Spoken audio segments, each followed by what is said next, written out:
Everyone, I'm Will, and before I get on to it, remember to like, subscribe, and comment down below, and don't forget to press that notification bell down below. Today we're going to talk about juniper.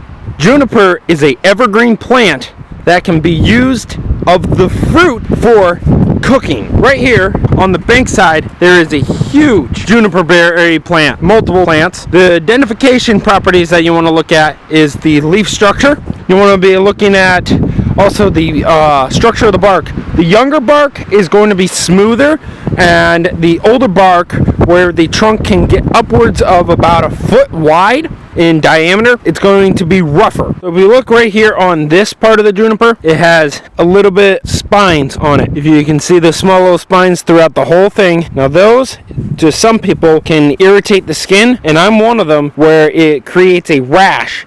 That rash will go away by the next day, but it is itchy and burns. Make sure that you're not one of the people that creates that irritation. Right over here, there's some fruit, and over here, there's another branch that's full of fruit. The fruit's going to be about 1/4 inch in diameter.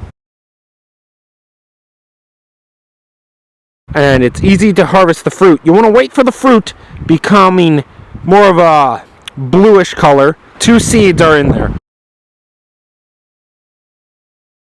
Here it is. Make sure it's the blue one, not the green one.